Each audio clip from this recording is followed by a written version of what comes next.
मोदींची थट्टा करू नका, अनेक देशात लॉकडाऊन लागले। हे मी नाही म्हणत आहे, हे शब्द आहेत महाराष्ट्राचे मुख्यमंत्री देवेंद्र फडणवीस यांचे। आणि असं बोलून फडणवीसांनी थेट भारतीयांचीच धाकधूक वाढवली आहे असं म्हणायला हरकत नाही।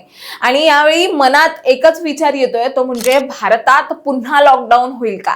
त्यामुळे आज आपण समजून घेणार आहोत की हे नेमकं प्रकरण आहे तरी काय आणि फडणवीसांना नेमकं काय म्हणायचं होतं आणि या सर्वाच्या पार्श्वभूमीवर राज्य सरकारने कोणते कठोर नियम जाहीर केलेत आपण सविस्तर जाणून घेऊया त्या व्हिडिओच्या माध्यमातून। दरम्यान चॅनलवर नवे आला असाल तर इकडे खाली दिसत असलेल्या सबस्क्राइब बटनवर लगेच क्लिक करा। मुळात मुख्यमंत्री फडणवीस असं का म्हणाले यासाठी जगात काय घडतंय आपण ते पहिले जाणून घेतलं पाहिजे।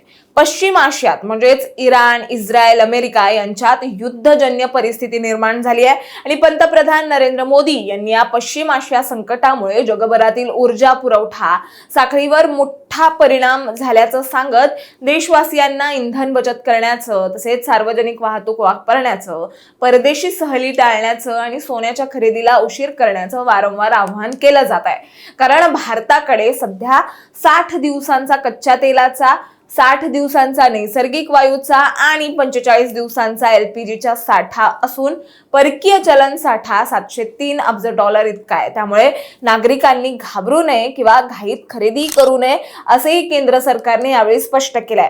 आणि यावर फडणवीस नक्की काय म्हणालेत आता आपण ते जाणून घेऊयात।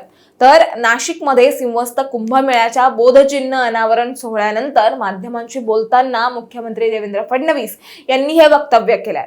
फडणवीस म्हणालेत की जगातील अनेक देशांमध्ये परिस्थिती बिघडली असून काही देशांमध्ये तर लॉकडाऊनही झालंय आणि काही ठिकाणी पेट्रोलचे दर 400 ते 500 रुपयांवर पोहोचला असून 3-3 दिवस पेट्रोल मिळत नाहीयेत। त्यामुळे या जागतिक संकटाच्या काळात देशाची अर्थव्यवस्था सुरळीत राहावी यासाठी पंतप्रधानांनी काही उपाय सांगितले आहेत आणि विरोधकांनी जरी त्याची अंमलबजावणी करता येत नसेल तरी किमान थट्टा मस्करी तरी करू नये। थोडक्यात सांगायचं झालं तर भारतात लॉकडाऊनचा कोणताही निर्णय झालेला नाहीये, पण जागतिक परिस्थितीचा गंभीर इशारा मात्र यावेळी फडणवीसांनी दिलाय। दरम्यान पश्चिम आशियाई संकटाच्या पार्श्वभूमीवर महाराष्ट्र सरकारने एक परिपत्रक जारी केलं असून मुख्यमंत्री देवेंद्र फडणवीस यांनी स्वतःपासून या निर्णयाची अंमलबजावणी करण्यास सुरुवात केली आहे। मुख्य नियम काय आहेत आता आपण ते जाणून घेऊयात। 1 तर शासकीय अधिकाऱ्यांचे मंजूर परदेश दौरे रद्द करण्यात आले असून नवीन दौऱ्यांचं नियोजन करू नये असं सांगण्यात आलंय। पुढे दैनंदिन वापरासाठी भाड्याने घेण्यात येणाऱ्या वाहनांमध्ये इलेक्ट्रिक वाहनांना प्राधान्य द्यावे असं या नियमांमध्ये लिहिलंय। अधिकारी आणि कर्मचाऱ्यांनी शक्य तिथे सार्वजनिक वाहतूक व्यवस्था किंवा कार पुलिंगचा वापर करावा। त्याचबरोबर वरिष्ठ अधिकाऱ्यांनी आठवड्यातून किमान 1 दिवस मेट्रो, लोकल किंवा बसने प्रवास करावा। त्याचबरोबर सर्व शासकीय बैठका, प्रशिक्षण आणि चर्चासत्र शक्यतो व्हिडिओ कॉन्फरन्सिंग किंवा ऑनलाईन पद्धतीने घ्यावीत असं या नियमात सांगितलं गेलंय।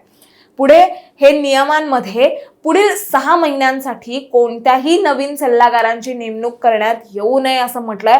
त्याचबरोबर कार्यालयीन वेळ संपल्यानंतर दिवे, पंखे, कम्प्युटर आणि एसी बंद करावेत। त्याचबरोबर वातानुकूलित यंत्रणेचं म्हणजेच एसीचं तापमान 24 ते 26 अंश सेल्सिअसच्या दरम्यान ठेवावं असं सांगण्यात आलंय। आणि इलेक्ट्रिक वाहनांच्या चार्जिंग केंद्रांच्या प्रस्तावांना आता तातडीने मान्यता द्यावी असं या नियमांमध्ये म्हटलं गेलंय। पुढे प्रधानमंत्री सूर्यघर योजनेअंतर्गत जास्तीत जास्त घरांवर सौर ऊर्जा संच बसवण्यावर भर द्यावा असं या नियमामध्ये म्हटलं गेलंय। पुढे होर्डिंगसाठी डीजी सेटचा वापर करू नये आणि अनावश्यक सजावटीचे दिवे टाळावेत। 12वा नियम आहे तो म्हणजे पोलीस विभागाने दुचाकी रॅली किंवा वाहनांच्या मिरवणुकींना परवानगी देऊ नये। आणि 13वा नियम आहे तो म्हणजे कॅन्टीन आणि वसतिगृहांमध्ये खाद्यतेलाचा वापर कमी करण्यासाठी मेन्यूमध्ये बदल करावेत असं सांगण्यात आलंय।